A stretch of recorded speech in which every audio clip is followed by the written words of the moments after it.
It all started when I went to get some hair product I ordered at my barber shop. You can't get it anywhere else. The owner of the shop is Terry, a sweet, or so I thought, elderly man who owned the shop for 40 years. It was usually only him working there, along with a few odd others that came and went. I'd been going there ever since I moved to town a few years back. He always gave me the best haircuts. When I arrived to pick up my stuff, I saw that he wasn't in his usual post, sitting in a chair at the register.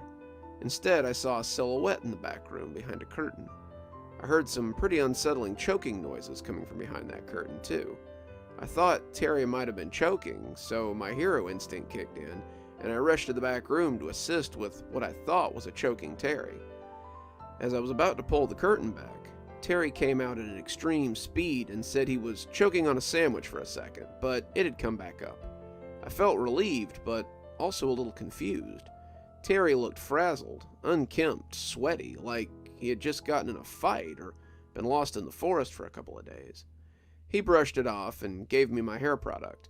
He also threw in a shampoo, which was enjoyable, until it felt like Terry was digging into my scalp really hard with long, sharp nails. When I went home, I checked in the mirror to see if Terry had done any damage, and sure enough, there were quite a few scratches. They were almost like cat scratches, but nothing too major. I doused the top of my head with isopropyl alcohol, and it burned like hell. I hoped that I didn't have any infection from that old man. I processed the strange occurrence at the barber shop as I drifted off to sleep that night. The second occurrence is when things started to get really strange. It was my next appointment at the shop, about a few weeks after my previous appointment to grab some hair product. I came in expecting Terry to be at his usual spot, but once again he was absent. I noticed there was no one else in the shop, except for Terry, sitting on one of the chairs, looking into the mirror with a maniacal look on his face. I went up to him and called his name to try to get his attention. He didn't move. I put my hand on his shoulder and looked closely at his face, his eyes looking bloodshot and his pupils extremely dilated. I shuddered as I looked at him. Soon after I put my hand on him, he suddenly lunged out of the chair towards me, knocking me to the floor. He almost had me pinned to the ground. His eyes were murderous, and his smile was even bigger as he brought a pair of scissors from his hand and put them close to my neck. Then suddenly he froze, and I too was frozen in sheer terror. I was stuck there for a bit, staring into the lifeless eyes of this old fella that I'd really come to like. After I finally came to my senses, Terry was still just frozen over the top of me. I got out from under him and ran as fast as I could for the door. After I got home that day, I was high-strung. I was cursing, throwing things across the house, and pacing back and forth for hours. What in the hell should I do? I asked myself. The cops really wouldn't believe that a sweet old man, always kind, smiling, and telling stories when he cut your hair, would act like Chucky from Child's Play. Hell, most of the police force probably got their hair cut by him, as there were only 3 barbershops that I knew of in town. Then the thought of a paranormal experience popped into my head. This isn't a movie. There's no way that can actually happen. Maybe he had gone senile. His brain had rotten, and he had gone mad.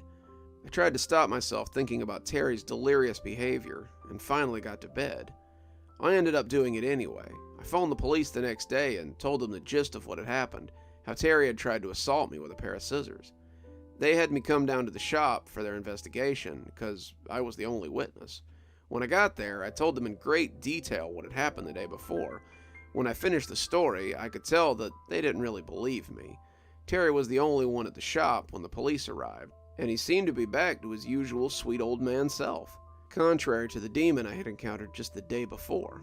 For the safety of the public, I had them try and get a search warrant for the shop. I mainly just wanted them to search the back room, where I'd heard that odd noise. They succeeded and searched the shop, but they ended up finding nothing incriminating, even in that back room. I had figured that would happen. They wouldn't find any dirt on Terry, and I would likely look like a suspicious fool. Bringing the police into this probably just further influenced Terry's unprompted rage against me. I wondered if when I heard those noises from the back room and went to investigate, maybe I saw or heard something I wasn't supposed to. When it was all said and done in the shop, I was in an interview with the police again. I abruptly felt the piercing gaze of something and averted my eyes from the officer.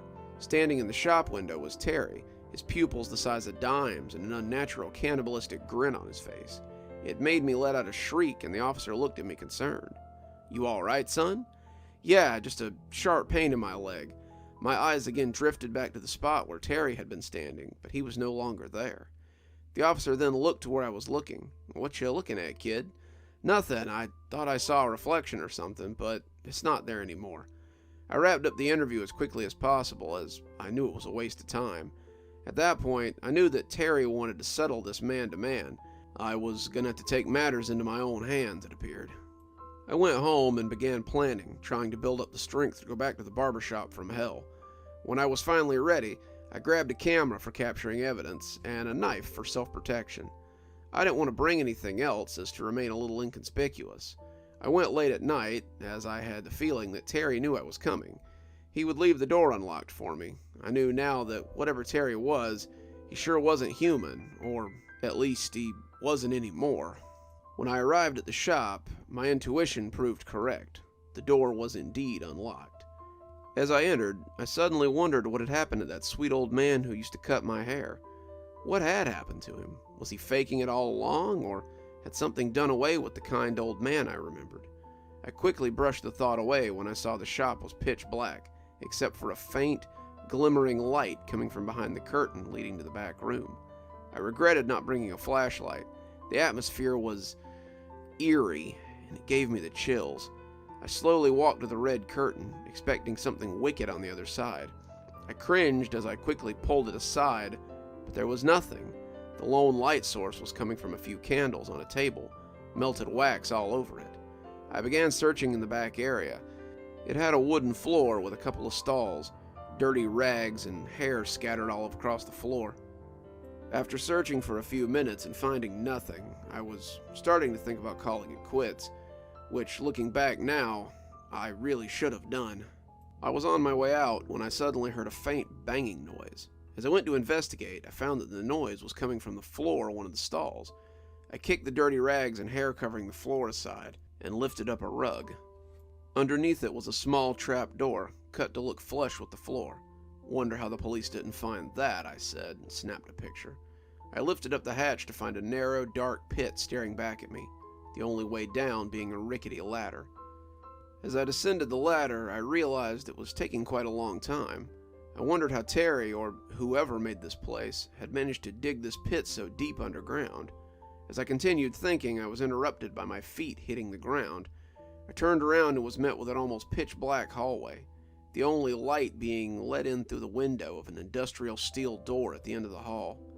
As I made my way down the hall and reached the door, I braced myself, took a deep breath, and quickly entered, my soul freezing. It was like a butcher's shop. Dried blood covered the steel walls and the tile floor. There were 2 tables on either side of the room, covered in blood, hair, and gobbets of some animal. I started frantically taking pictures, trying to fight the sheer terror and shiver I was experiencing. After a few minutes, I heard the motor turn on. There was a conveyor belt system on the ceiling, like one of those you'd find in a dry cleaner. They were both moving. This alarmed me, and I put away the camera and drew my knife. After a short while, clothing began coming out of the conveyor system behind the wall.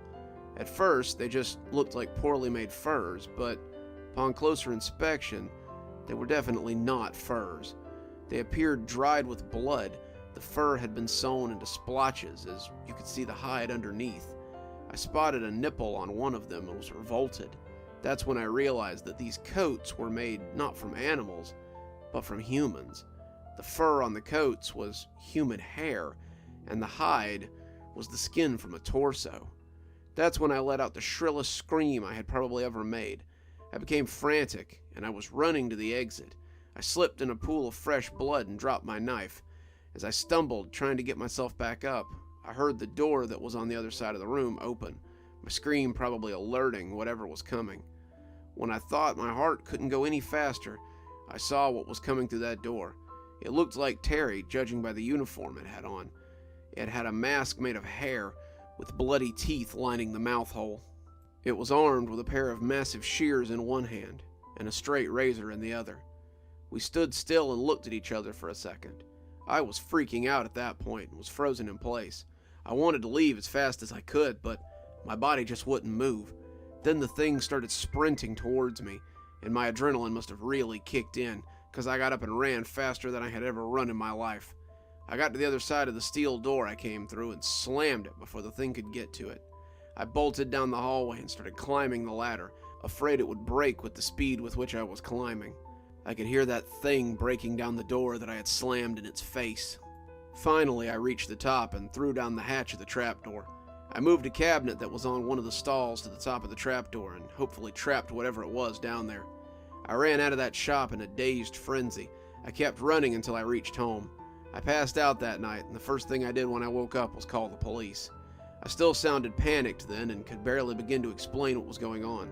The police sounded confused, saying, "There's no barbershop in town that's owned by someone named Terry." I thought they were playing some sick joke, and I got furious with them. I convinced them to launch another investigation at that address, and they decided to meet me there. When I got there, my mouth was agape. There was no barbershop sign, nothing inside the shop, and certainly no Terry. The place looked like it had been abandoned for decades. I felt like I was going insane, and I bet the cops also thought I was a loony. I didn't even want to try to explain to them what had happened, because they seemed absolutely oblivious to it. I then remembered that I had the camera with the photos, and decided to show that to them. They took it into evidence and had the film developed. The film, however, had somehow been exposed to sunlight, and the pictures didn't show up. Even though I had bought the film the day before I went to the shop that night, the police wrote me off as some paranoid lunatic and thought nothing of the whole thing. It was almost 5 years ago. I've moved back to my hometown, trying to escape the torment of being in that place, where I almost lost my life in that barbershop from hell. What's making me write this, however, is that I received a letter in my mailbox today. "Hey Mike, it's Terry. I sure do miss you. When's your next appointment? I really look forward to seeing you again." It was sent from a Terry's barbershop, with an address in my current town. Good evening, everyone. It's me, Dr. Plague. Thanks so much for joining me for tonight's story. I hope you enjoyed tonight's tale by Jankycranky, and I hope you'll go look at their other work. They have some other things that look pretty interesting, and I'm certain this won't be the last story we hear of theirs on this channel. You can follow the links below if you're interested in their other work, but before we leave, let's go ahead and thank our patrons. Thanks to the Irish Devil for being our Spooky Ghost contributor. Thanks to Janet for being our Spooky Skeleton tier contributor. Thanks to Leslie Lou Riddle, Emily Coltsfoot, and Xaronana for being our Ghostly Reader tier contributors. And thanks to Glen Jenkins for being our Ghostwriter tier contributor. Thanks, everyone. We just couldn't do the show without you. If you too would like to support the show, then come on down to Patreon. For just $5 a month, you too can have your name read out at the end of every TikTok and every YouTube video that I do. $5 patrons at our Spooky Skeleton tier also get their spooky a day early on a Tuesday and a Thursday. Patrons can also suggest stories for my Monday readings, so what are you waiting for? Come on down and have a look. If you enjoyed today's story, why not subscribe? Maybe hit that notification bell. And of course, come on by and leave me a comment. The algorithm, and me of course, always like it when people come by and say hi. And as always, thanks for stopping by. Dr. Plague, signing off. Have a wonderful evening.